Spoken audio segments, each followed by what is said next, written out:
5টার সময় সব তল্লাশি দিতে গেছে গেছে পর এইবার যাইয়ে দেয় কোনো পায় না, অনেক মানুষ লুই গেছে, অনেক বিরছে বিরছে করে 3-4 দিন বিরছে বিরছে গেছে, পাশে পায় নাই আজ 16-17 বছরের বেশি। সুন্দরবনের অপার সৌন্দর্য মন কাড়বে সকলের, তবে এই সৌন্দর্যে নিজেকে মানিয়ে নেওয়া এবং বসবাসের উপযোগী করে তোলা কতটা কষ্টসাধ্য তা একমাত্র জানেন স্থানীয়রাই। সুন্দরবনের রয়্যাল বেঙ্গল টাইগার ও নদীতে কুমির সহ নানা বন্যপ্রাণীর সঙ্গে যুদ্ধ করেই জীবনযাপন করে আসছেন লাখি বেগম।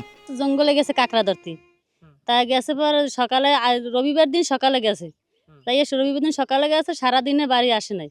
তা না আসলে এরপর আর এবার সময় এই ধরেন 5টার সময় সব তল্লাশি দিতে গেছে গেছে পর এইবার যাইয়ে দেয় কোনো পায় না, অনেক মানুষ লুই গেছে, দাহান নালে শিখিয়ালে হাতে ব্যাগালে কিছু পায় নাই। তারপর অনেক বিরছে বিরছে করে 3-4 দিন বিরছে বিরছে গেছে, পাশে পায় নাই আজ 16-17 বছরের বেশি। আমরা সেদিন দেখছি তো যে বাঘ ওই 2জন যুদ্ধ করছে একসাথে, ফরেস্টার আইয়ে লাইট মেরে দেখছে 2জন যুদ্ধ করে আর বলেই এই 2জনে এবার ফরেস্টাররা দেখি ফরেস্টার আইয়া হেরা ফায়ার করছে, বাঘের না ফায়ার করছে, আর কি দিন ওই বাজে না ওই যে ওই লাশের গাড়ি নেহান ওইগুলো চালাই বাজাইছে, এইবার চলে গেছে, হ্যাঁ যায় না, অনেক অনুরোধের পর চলে গেছে।